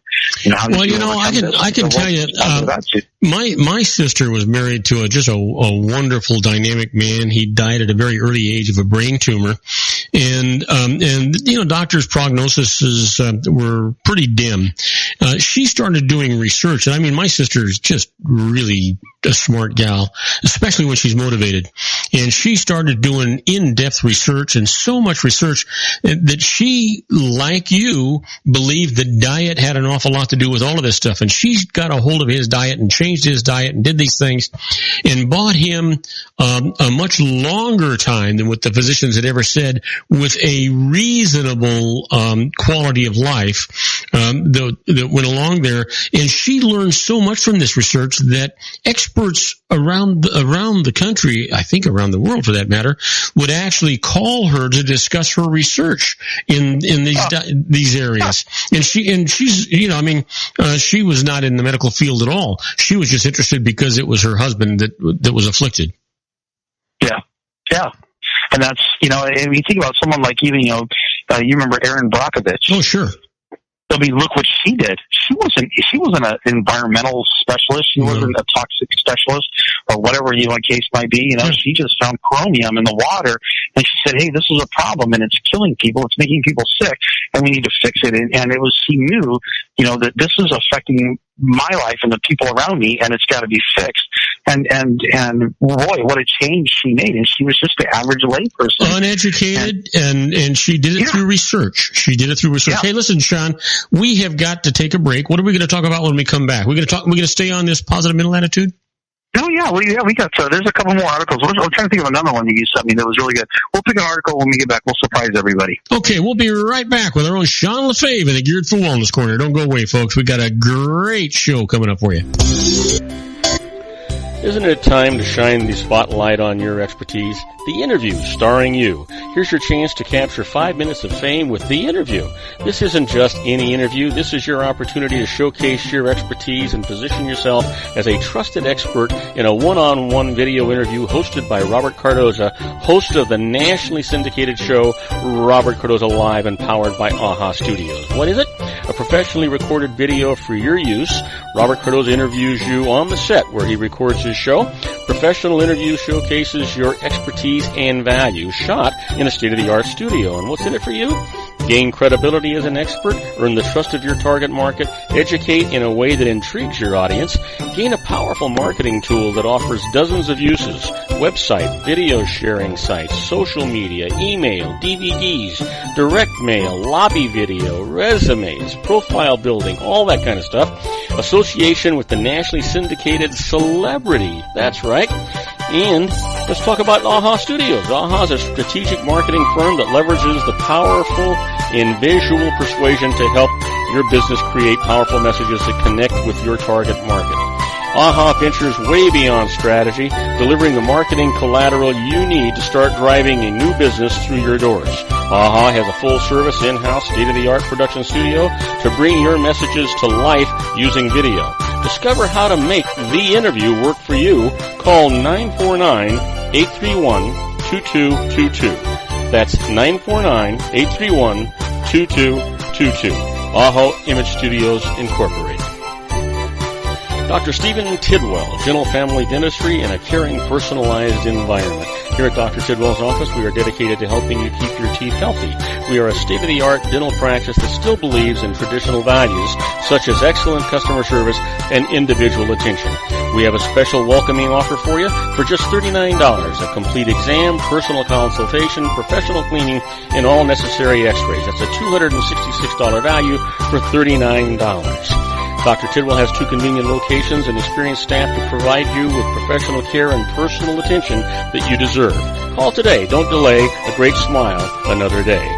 Call 909-944-7308. That's 909-944-7308 for Rancho Cucamonga or San Bernardino. Joel Saltzman is Dr. Wireless. He has turned his considerable expertise into consumer credit risk and wireless security into a highly specialized independent web-based consulting enterprise targeting consumer credit risk analysis and wireless transactional security and monitoring. He works as a wireless analyst, veteran independent agent, and consumer liaison for most wireless telecom carriers and equipment manufacturers. For more than 20 years, corporate and private clients and media audiences have counted on his unvarnished advice while weighing the technology, performance, and cost differences between Sprint, Nextel, AT&T, Verizon, and T-Mobile. Joel specializes in setting up mobile wireless hotspots to be used for disaster preparedness, business continuity, and mobile wireless merchant processing solutions. Call Dr. Wireless at 310-400-4900 or go to his webpage at drwireless.com. Again, call 310-400-4900 or his webpage at drwireless.com. You'll be glad you did. And now, back to our show.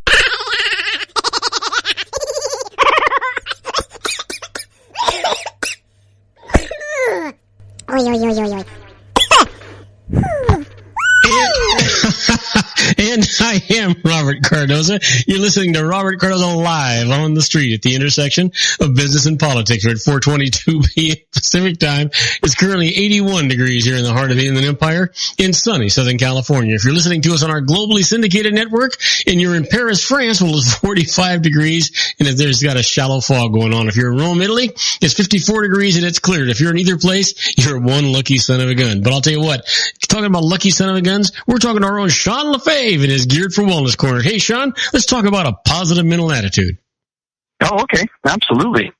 We were talking about how, like, that affects, terminal illness, chronic illness. I mean, everything, even like a kid having migraines. And I do believe, that there's something that we grown-ups can learn from children, and that is, sometimes you have to accept things at face value, and it's hard for people. It's funny. I've got a client out in Wichita, Kansas that I started him on my program just before I left, and it was just over a month ago. And And you know what? And it was funny because he had just picked up his nutrition. No, I think he had just signed up, and I had to order some of his nutrition in, and he was just getting ready to come pick it up for me. And he called me up and he said, "Hey, Sean," he goes, "I'm not sure what to do." He goes, "I'm in financial straits right now. Something came up, and I think he had an extra job that maybe he had to cut back on or something." And he was, he was kind of looking at me, yeah, exactly, right? I can actually hear that one. And he was thinking maybe he would need to get his money back from the program that he started with me. And I said, "Well, let's why don't you come on into the office and we'll talk about it?" And I wasn't going to tell him, it's too bad you paid. I'm just not like that. But I was certainly going to say, look, here was our goal. Here's why we did it. Try to remind him, this is what you're working towards. But by the time he had actually made it there, he had already talked himself into, I need to do this no matter what. And so he took his nutrition, and he was just, because he told me, he goes, I really enjoyed all the information that you shared. It was I believe that you have the answer to my problems. And that was key right there, is he believed that my program, he goes, I've looked at all kinds of things. He goes, and I guess I believe that this is what I need in my life. So I called him, was it 3 days ago? Just to follow up. So it had been about a month, and I thought, well, gosh, normally I hear from people. They'll ask me questions, they'll either complain or they'll go, I don't know sure what does this mean or why, but I hadn't heard from him for a month, and I thought, well, I should probably call him, because I put him on a 3-month program. So I called him up, and we got on the phone yesterday towards the end of the day. And I expected him to say, well, I'm not sure about this, or I kind of got, whatever. Man, I tell you what, I said, well, how's things going? How are things going, with the nutrition program and stuff? And he said, man, he goes, I feel so amazing. He goes, I'm on the second phase now, month 2.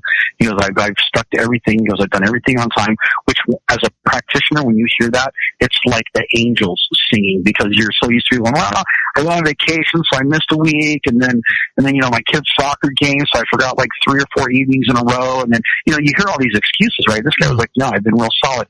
And he said, Sean, he goes, I haven't been sick once. He goes, I've been sick all the time. He goes, I've been sick once because I started to feel like I was starting to get sick, but by midday it was gone. And he goes, I have gout. He goes, I've had gout for years. He goes, sometimes it's so bad that I can't even pull the covers up over my feet, over my toe hurts so bad that I have to sleep with my foot outside the covers. He goes, my gout is gone. And he goes, that's another thing. He goes, my biggest problem was I just couldn't sleep at night. He goes, I'm sleeping like a baby now. And I'm like, this has only been like a month and like not even a full week. And I'm just going, wow, this is, I love hearing that, I mean, this guy has but it probably wouldn't have been as effective if he hadn't followed your instructions. Right, exactly, yeah, and that's exactly it. He followed the instructions because he believed. And the other thing was he's lost, since I last saw him, which was, like I said, just over a month ago, he's lost 23 pounds. Wow. And it's like, wow, 23 pounds in a month. That's awesome. And he feels great. And that's the cool part, is you can lose weight that fast, but, you just have to do it the right way. And I firmly believe that it's not just that my program works, because it does, but I believe that a big part of why he feels so much better is that his attitude from the very beginning was, even though financially, right now this is going to strap me hard, I know that I need to do this because this is what is going to make me feel better. And when you have that kind of commitment, the kind of commitment where, I've seen people, tell me, well, gosh, I don't know if I can really afford this right now. And they get in their BMW Z4 and drive away, Yeah. And, it's like I know you can afford it. I know you could come up with the money. It's just something else in your life is a priority. You believe that something else is going to make you feel better, whether it's going out with your friends for dinner and having drinks, or it's buying a new outfit, or it's, go on vacation, or whatever it is. You think something is going to make you feel better than restoring the health to your body is going to make you feel. And those people, they tend to, the ones that hem-haw, I actually shut them off. I go, what, I don't know that you're ready for this right now. And I mean it. It's not a sales tactic. They go, no, I am ready. It's that they genuinely aren't, because the people who you have to, I've learned the hard way, the people who you have to continuously convince that they need this program to get healthy, those are the people that give the worst results. Always, every single time. And the other thing, and when you and I have talked about this one before too, is the people you give stuff to away for free are always the worst clients. Yep. Always. Because they don't see the value. When someone goes, gosh, like this guy here, he's like, look, I'm broke, but you know what? I already committed to this, and it was $1,000. It wasn't like he paid me a couple $100. It was $1,000. For some people, $1,000 is like, yeah, sure, nothing here. Yeah. Those are the people that have the hardest time selling it over, the ones for whom it's nothing. But this guy was like, $1,000. He really could have used it, but he said, you know what? I need my health back more than I need my financial security. And when you have that kind of faith in something, it's going to make you better. Absolutely. Oh yeah. So yeah, when you tell me you give a kid with migraines a sugar pill, yeah, and it works, it's probably because you believed it and he believed it, or you came across as confident, he believed it, and that was all it took. And it could also be that maybe he's got a sugar addiction too, which, a lot of kids, unfortunately nowadays, a lot of adults sugar addiction is huge in our country, in our world. They have proven now, they believe that sugar is more addictive than cocaine, like not just a little bit, but significantly more addictive than cocaine. You know what? Yeah. It's interesting you would say that. I hadn't thought about it, but I suppose that it's got to be true. Think about kids and candy and stuff like that. Now, I'm not a big sweets eater, but every once in a while I do crave a Butterfinger, or a frozen Snickers, or a frozen Snickers. I love those too. And so, but I don't, I bet you I don't have, I bet I don't have 3 Snickers in a year, and I'll bet I don't have 6 Butterfingers in a year. Yeah, that's more than I have, but Butterfingers are one of my favorites too. I've loved Butterfingers for as long as I can remember. Butterfingers and M&M's, and it's so funny when I go to the movies nowadays. I don't really usually get anything because the food is just so bad for you, But deplorable. every now and then I'll break down. I love hot buttered popcorn with M&Ms. Shove a handful of popcorn in, shove a few M&Ms in, and chew those up together. And oh man, that's like heaven. But M&Ms and Butterfingers are my 2 favorite candy bars. It's got to be fun to watch you and Sally at the movies, huh? We're all sticky by the time. So here's the thing: the M&Ms melt in your mouth, not in your hand. But that buttered popcorn, now that's something else again. Then you're gonna put your arm around your girlfriend, and you're gonna wipe all that butter on her sweater, her sleeve. You get home and you're like, babe, why is your hair so greasy? You were touching it during the movie. Stop. So you're going to Las Vegas, and then didn't you say you were going to Falstaff or Flagstaff? Yeah, I'm going to go. I think I'm actually probably end up coming back to California first. I've got to take care of a couple things there before I leave. But I'm going to Las Vegas for the seminar. I'll be there for I guess a total of 4 days, and then I'll probably end up coming back here. And then I'm going to go to Flagstaff. I'm going to go see Sarika, of course, and but I also want to look at maybe possibly setting up an office out there as well. Oh. So you're thinking about moving away? You thinking about moving away from Newport Beach? No, well, I love Newport Beach and this whole area. It's just, I love being around here. But as far as business wise, for me, for making good business sense, if I'm going to base my business out of somewhere, Arizona is the best place for me to do that. Oh. And I love Flagstaff. I don't know how much time you spent there, but Flagstaff is just an absolutely fantastic town. And I've driven through it a couple of times. Oh man, I tell you what, I have stopped there. I love it so much. I've stopped there so many times that I've actually gotten my hair cut there twice. So it's one of those places that I love to go visit. The culture there is wonderful. There's all kinds of neat little shops, the downtown area, and it's off of the interstate. Your interstate. There used to be a fantastic French restaurant there called Etienne's, and I'd stop there and eat there once in a while when I was working at the Revlon Corporation. I'd have one of the employees. We'd be driving to different places. And we'd stop in Flagstaff, and there was this place called Etienne's, and it was a French restaurant. It was fantastic. I don't know if it's still there anymore. Probably not, because this was years ago. But I don't know. They got there's some restaurants there that have been there for quite a while, some older restaurants, and it may very well. I'll have to go check it out while I'm there. I love French restaurants. French food is just amazing. But I'll have to check it out. But I love Flagstaff. Everything about it. The weather, it's surrounded by all those. I love evergreen trees. So it's green all year long, and they're up there in good altitude, so the air's clean, and Sarika is there. There's a reason for going, but unfortunately for you, Sarika's happily married and she's has a wonderful family. So unfortunately for me. Unfortunate for you. Unfortunately for me, and fortunately for Sally. Yeah. Yes. And I'm sure she appreciates that comment.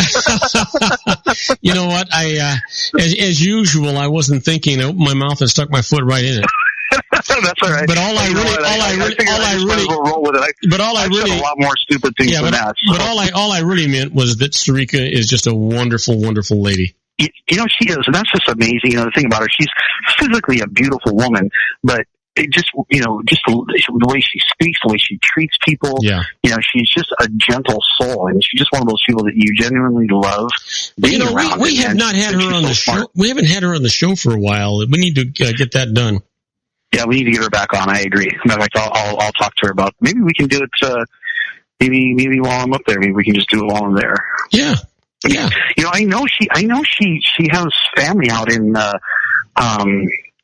want to say it's Camarillo or somewhere around that area. Oh, up in the Santa Barbara area? Yeah. Oh, no, Camarillo's south of there, yeah. Ventura County, anyway. Yeah. And so I know she drives out there from time to time. Maybe we could set it up one of these times that we can have her meet at your place and we can all do a radio show together. Oh, yeah, that'd be great. Yeah, that'd be great. Yeah, that'd be a lot of fun. Absolutely, that'd be fantastic. So listen, let's talk about some healthcare. So you sent me another article that I found really interesting, and of course, I love anything to do with autism. And this article that you sent me talked about how right now scientists are looking at autistic girls more so to try to find the answer to autism. And because the way girls express autism is very different to how boys express autism. And what they're saying is, when most people think autism, because boys are more than 4 times more likely to get autism than girls are, most people think boys automatically when they think autism because it's a huge disparity. And boys are far more apt to get it. But what they're also saying is that because of the way girls express autism, it's not always so obvious in their younger, like 3-year-old, when they're 3 years old or 2.5, that it's not until they're maybe 6, 7, 8, 9 years old that you really go, okay, this is more than just a girl who's a little awkward. There's something going on. Mm-hmm. And I found that interesting. The article, it talks about, one of the things it talks about is how, their brain is able to process things differently than a boy does. And when you think about it, men and women, boys, girls, whatever you want to say, we're wired differently. Everyone talks about how men are very, very much able to compartmentalize things. And for women, they're not. Everything is like, I think it was that Gray, I can't remember his name, that wrote Men Are From Mars, Women Are From Venus. Yeah. And he talks about how, men's brains are like little compartments, like little boxes. Everything goes in its own little box. Well, with girls or for women, everything is like, it's like a bowl of spaghetti. Like everything's just all intertwined. And you can't. When you tell a girl that don't worry about this thing over here, it has nothing to do with this other thing over there. They go, no, it's all interconnected.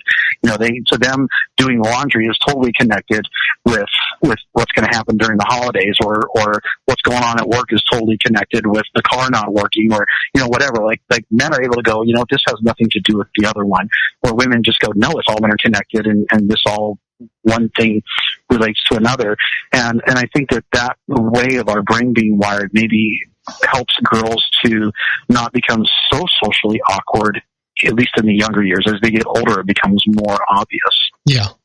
And I thought that was a pretty interesting way to look at it. One of the things that the article didn't talk about, which I thought was really curious, is, of course, one of the things they did talk about was, we're trying to figure out why it is that girls, express autism differently than boys, and maybe this could help us create a new drug, and on and on. Of course, it's always about, let's find a new drug, a new way to make money. Mm-hmm. But one of the things that we've known for quite some time, and is a real prevalent topic that's talked about during autism when it comes to boys versus girls, is estrogen is protective in nature when it comes to neurological stuff like this. So the estrogen actually protects the girl from whatever it is that's attacking, the heavy metals, the pathogens, the virogens, all these different, the viruses, all these different things that might go into whatever is attacking the central nervous system. That the actual estrogen that a girl has protects her, even though it's not a lot yet at a young age. It's still enough, and that actually testosterone is actually excitatory, and it promotes this, and that's why boys Well, and that's exactly what you meant when you said boys and girls are wired differently. You know what? Yeah. Guess what time it is? It's time to put the boys and girls to bed because the show's over. Well, no. The show is not over. Only your part of it is over. I still got 22 minutes to go. Don't be sending anybody away here, Sean. Well, the Bob and Sean show is over, but yeah. now it's just a Robert Cardoza standing out in the middle of the street, not getting hit by a truck part. And I've been doing quite good at that up till now. Listen, what are we going to talk about on Tuesday? Any idea, or am I going to just be sending you stuff during the week? Yeah, send me stuff during the week. I don't really have anything set for Tuesday, but I'm sure we'll figure it out. Maybe Tuesday we'll talk about what we're going to talk about on Thursday as well. All right, that sounds good. Hey, my friend, have a great evening. Have fun. Stay safe. Keep everybody around you happy, will you? Same to you, Robert. Thanks. I had a fantastic time, and I will talk to you on Tuesday. As usual, magnificent show. Thank you so much. The rest of you folks, stick around. When we come back from this commercial break, we're going to talk about the birthdays for the day, the secret daily teaching for your life, the Harvard business tip of the day, and interesting but useless facts. We got a lot of great show for you. Don't go away. If you want to increase your client base and sales, then consider this, the Relationship Building Network at RBN. Given the current economic conditions and challenges, we all need to work smarter, make smarter decisions, invest our hard-earned dollars where it'll yield the best return for our investment. Many business professionals claim that the most effective networking group in Orange County is RBN. No other networking group or organization can offer what RBN offers. Make every year your best year. Join RBN and start reaping the benefits today. You know, nearly 3,000 businesses have joined RBN and experienced those benefits. Why join RBN? It's one group. It's one membership. It's no renewals. It's all through Orange County. RBN is a freestyle networking group. No mandatory attendance, no restrictions, no rules, and no penalties. Call them at 949-830-5776 or go to their website at rbninfo.com. That's 949-830-5776. If you've ever dreamed of having your own business to make your life secure, you know Water's Edge Wineries might be just the ticket. In 2004, their founder, Ken Lineberger, created the first winery franchise in California. It was a new concept with all of the functionality of a traditional winery, but without the vineyards. They purchased high-quality grape must from one of the largest winemaking companies in the world. Then they craft each wine carefully and bottle it right at their location. The winery was built to satisfy consumer demand for wine by the bottle and by the glass, but still kept the element of allowing customers to bottle their own custom vintage. Now, they're opening urban wineries across the United States under the brand Water's Edge Wineries. If you've ever dreamed of owning your own winery, it may be in reach right now through Water's Edge Wineries. Just give them a call at 909-468-9463, extension 700. That's Water's Edge Wineries, 909-468-9463. Have you ever found yourself caught between a rock and a hard place? The law offices of Blomberg, Benson, and Garrett might be just the answer for you. The attorneys of Blomberg, Benson, and Garrett have been serving the Inland Empire since 1989. They're dedicated to the aggressive litigation of civil, criminal, and real estate matters. Over the years, they have recovered tens of millions of dollars for their clients. The firm's practice specializes in litigation of personal injury, accident, slip and fall, real estate, and criminal law cases. The firm provides clients with the care, accuracy, and dedication of experienced attorneys. Blomberg, Benson, and Garrett is located at 10300 4th Street, Suite 150 in Rancho Cucamonga, California. They've been providing the Inland Empire residents with outstanding legal services for over 25 years. They look forward to providing you with aggressive legal representation. Call them at 909-945-5000, where you can talk to a person, not a machine. That's 909-945-5000, the law offices of Blomberg, Benson, and Garrett. And now let's get back to our show where we talk about politics, money, and you.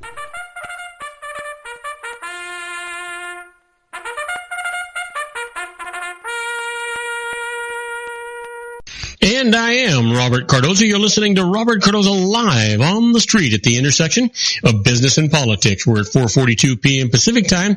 It's currently 81 degrees here in the heart of the Inland Empire in sunny Southern California. It's down from 83 degrees on its way to 63 degrees. But we're expecting some thunder and lightning tonight and tomorrow, so we'll see what the storms have to do.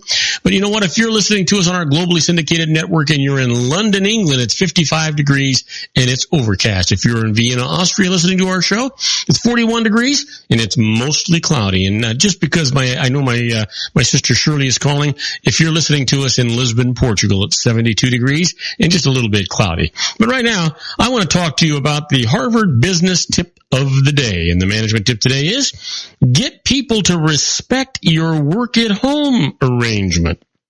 You know, when you work at home, it can be a challenge to make sure that others respect the arrangement. Perhaps you have a coworker who makes jokes about you slacking off while they're all at the office, or who regularly forgets to include you in meetings.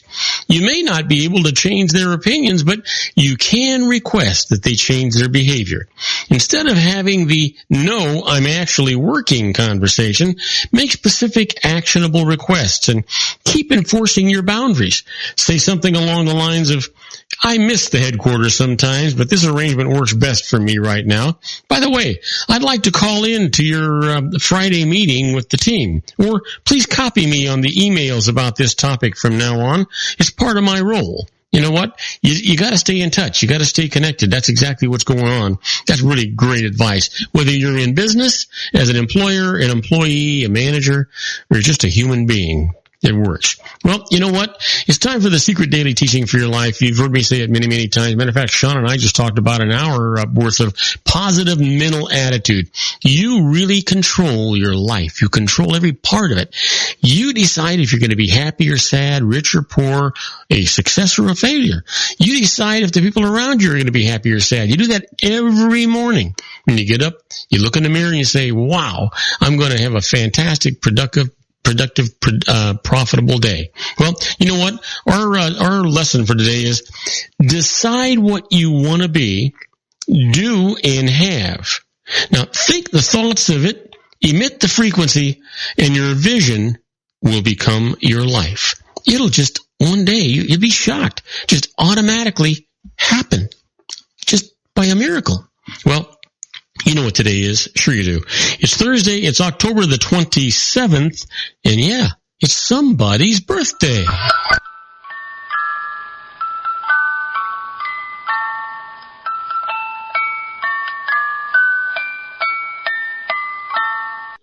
Well, we've got some terrific birthdays today, so you know what? We might as well get right to them. Interesting if you think about it. Here's a fellow who was born in 1858 and he died in 1919. When President McKinley was assassinated, he became the 26th President of the United States. Happy birthday, Theodore Roosevelt. And here's somebody else that was born in 1873, died in 1960. An author on etiquette. Her book, Etiquette, was a bestseller. Happy birthday, Emily Post. And then finally, born in 1984, actress and model best known for being the daughter of Ozzy Osbourne and Sharon Osbourne. Happy birthday, Kelly Osbourne. Well, you're wondering what happened today in history? Wonder no more, because I'm about to tell you. On October the 27th, 1904, the first underground New York City subway line opens. The system becomes the biggest in the United States and one of the biggest in the world.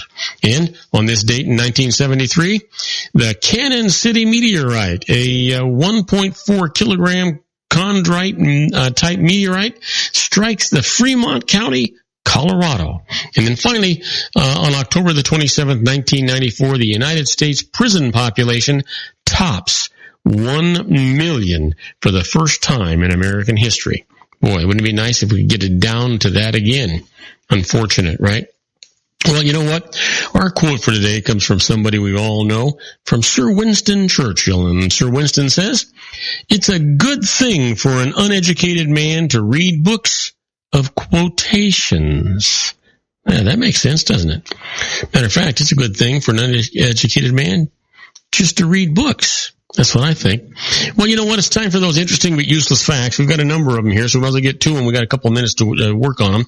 Did you know that Hawaii has the highest percentage of cremations of all other U.S. states, with a 60.6% preference over burial? Maybe they just have some common sense, huh? How about this? There are around 280 different species of squirrel. My son-in-law's mother would call that roadkill. That could be on the diet. Anyway, I'm not going to go any farther with that. Did you know that Imperia, Italy, is the home of the Agnesi Historical Museum? You ready for this? Of spaghetti. Yes, of spaghetti. And did you know Americans spend $10 million a day, ready, on potato chips? Yeah, that's kind of interesting if you think about it. Yeah. How about this? The most popular name given to boat owners, boats, is, you get it? Obsession. That's the most popular one. Yeah. How about this one? Did you know that Warren G. Harding's middle name is Gamaliel? Oof, poor guy. How about this? No wonder he just used the G, right? Try this one on for size. Matter of fact, let's see here. A picture of Gandalf the Grey from The Lord of the Rings can be seen in the collection of great wizards in Professor Dumbledore's study in Harry Potter in the Chamber of Secrets. Yeah, I don't even know why that's important. Try this one on for size. The rumble that is created when a Harley's engine runs has been patented by the company. Yeah, I guess so. It's got its own distinct sound, doesn't it? Sure it does. How about this one? If you come from Manchester, you are a Manchurian, a Mancunian. Yeah, Mancunian. Who cares? Did you know that insects have 3 pairs of legs? Yeah, you knew that. Well, let me leave you with this one. The Oprah Winfrey Show started out as a local morning talk show called AM Chicago. The name was changed in September of 1995 after Winfrey beat Donahue in the Chicago ratings. The show was expanded from a half in from a half into an hour and then went nationwide a year later. Well, I messed that up, but all it does is shows about her success. I'm going to leave you with this one. 35% give to charity at least once a month. That's something for you to know. Now, do not go away. We're going to take a short break. When we come back, we're going to do our tribute to the late, great Paul Harvey and the rest of the story. And today's story is Christmas night. And I'll tell you all about it right after these brief messages. You don't want to miss it. Don't go away. Isn't it time to shine the spotlight on your expertise? The Interview, starring you. Here's your chance to capture 5 minutes of fame with The Interview. This isn't just any interview. This is your opportunity to showcase your expertise and position yourself as a trusted expert in a one-on-one video interview hosted by Robert Cardoza, host of the nationally syndicated show Robert Cardoza Live and powered by AHA Studios. What is it? A professionally recorded video for your use. Robert Cardoza interviews you on the set where he records his show. Professional interview showcases your expertise and value, shot in a state-of-the-art studio. And what's in it for you? Gain credibility as an expert, earn the trust of your target market, educate in a way that intrigues your audience, gain a powerful marketing tool that offers dozens of uses, website, video sharing sites, social media, email, DVDs, direct mail, lobby video, resumes, profile building, all that kind of stuff. Association with the nationally syndicated celebrity. That's right. And let's talk about AHA Studios. AHA is a strategic marketing firm that leverages the powerful in visual persuasion to help your business create powerful messages that connect with your target market. AHA ventures way beyond strategy, delivering the marketing collateral you need to start driving a new business through your doors. AHA has a full-service, in-house, state-of-the-art production studio to bring your messages to life using video. Discover how to make The Interview work for you. Call 949-831-2222. That's 949-831-2222. AHA Image Studios, Incorporated. Dr. Stephen Tidwell, Dental Family Dentistry in a caring, personalized environment. Here at Dr. Tidwell's office, we are dedicated to helping you keep your teeth healthy. We are a state-of-the-art dental practice that still believes in traditional values, such as excellent customer service and individual attention. We have a special welcoming offer for you for just $39. A complete exam, personal consultation, professional cleaning, and all necessary x-rays. That's a $266 value for $39. Dr. Tidwell has 2 convenient locations and experienced staff to provide you with professional care and personal attention that you deserve. Call today. Don't delay. A great smile another day. Call 909-944-7308. That's 909-944-7308 for Rancho Cucamonga or San Bernardino. Joel Saltzman is Dr. Wireless. He has turned his considerable expertise into consumer credit risk and wireless security into a highly specialized independent web-based consulting enterprise targeting consumer credit risk analysis and wireless transactional security and monitoring. He works as a wireless analyst, veteran independent agent, and consumer liaison for most wireless telecom carriers and equipment manufacturers. For more than 20 years, corporate and private clients and media audiences have counted on his unvarnished advice while weighing the technology, performance, and cost differences between Sprint, Nextel, AT&T, Verizon, and T-Mobile. Joel specializes in setting up mobile wireless hotspots to be used for disaster preparedness, business continuity, and mobile wireless merchant processing solutions. Call Dr. Wireless at 310-400-4900 or go to his webpage at drwireless.com. Again, call 310-400-4900 or his webpage at drwireless.com. You'll be glad you did. And now, back to our show. And I am Robert Cardoza. You're listening to Robert Cardoza live on the street at the intersection of business and politics. And it's time for our tribute to the late, great Paul Harvey.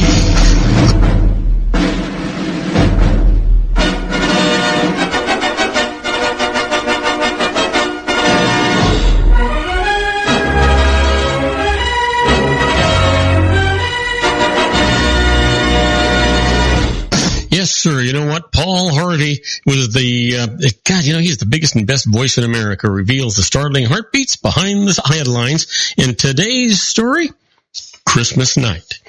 Christmas Eve, 1776, a silent, swift race with the devil. A race against time, actually. In the darkness, a quiet panic gripped. You know what? That's not the one for today. That was yesterday's. How about today's? Bells, bells. Once upon a time, there was a speech therapist, a school teacher speech therapist whose compassion for deaf children was so great that he drew up plans for an invention. This invention, said the therapist, would hear for the deaf, would render sound waves visible and identifiable to those who could not perceive them otherwise. If the therapist's machine was a success, his little deaf students would be able to see speech as others hear it. The machine was a failure, almost, because in the process of time, that unsuccessful apparatus became the telephone of today. The speech therapist, the school teacher who started out working with deaf children, was Alexander Graham Bell. But you just think you know the rest of the story. Now, if it's time that true that behind every great man is a woman, then it was doubly true of Alexander. There were two women in Alex's life, two ladies who greatly inspired him, his mother and his wife. Bell's mother, Eliza, was a teacher. She directed his childhood attention to acoustics and particularly to the study of speech. Whenever Alex set about on his various youthful enterprises and hobbies, Eliza was always there to encourage him. But she never interfered. She never got in his way. She knew that Alec would have to find out certain things for himself, and he did. It wasn't long before Alec and his brother had invented a machine that could talk. It had lungs and vocal cords and a mouth and a tongue. And what were its first words? Mama, of course. Yes, there can be no doubt that the original Ma Bell was a marvelous inspiration to young Alec. In fact, so concerned were Bell's parents that Alec speak English without an accent that when the young man finally came to teach school in Boston, no one can tell that he was even actually born in Scotland. Enter Mabel Hubbard, the second Bell in Bell's life. His future wife. Mabel's daddy was one of Alex's earliest acquaintances in Boston. She, the beautiful young daughter, had recently returned from school in Germany. From there on, the story of Alexander Graham Bell and Mabel Hubbard weaves the romantic tapestry of the 19th century novel.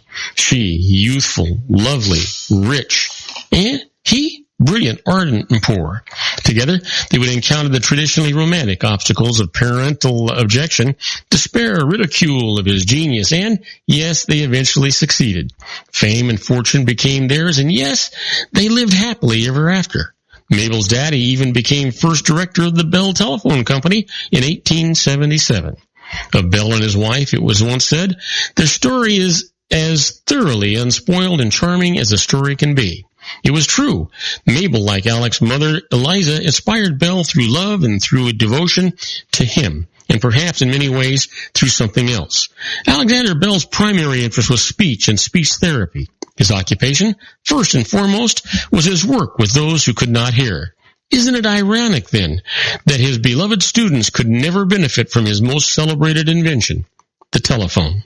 Yes, it is even more ironic when you consider that Bell's, his mother and his wife, the two women who inspired him the most, could never fully appreciate it either.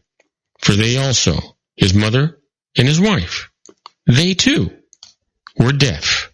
And now you know the rest of the story. Wow. Well, on tomorrow's show, I'm going to join John Matthews and Joe Hakos on our semi-weekly simulcast of the Conservative Politics, and then David Garrett's going to be here for Garrett on the Law. You know what? We'll continue our tribute to the late, great Paul Harvey and the rest of the story. Tomorrow's story, let's see here. It's going to be Winchester Cathedral. You're not going to want to miss that one, that's for sure. Now, I want to encourage you to tell all of your friends about our show here on the RLC Broadcasting Network. They'll be glad you did. I'll be glad you did. And you'll be glad you did. That's our show for today. Beginning today, treat everyone you meet as if they were going to be dead by midnight. Extend them all the care, kindness, and understanding that you can muster. Your life will never be the same again. So many of our dreams at first seem impossible, then they seem improbable, and then when we summon the will, they soon become inevitable. You know, the real secret of happiness is to make others believe that they're the cause of it. Robert Cardoza Live is brought to you by blogtalkradio.com every Monday through Friday from 4 p.m. to 6 p.m. Pacific Time. Now, go out and make it a great day. Your host has been Robert Cardoza, the technical advisor, Matchstick Digital, and your executive producer, also Robert Cardoza.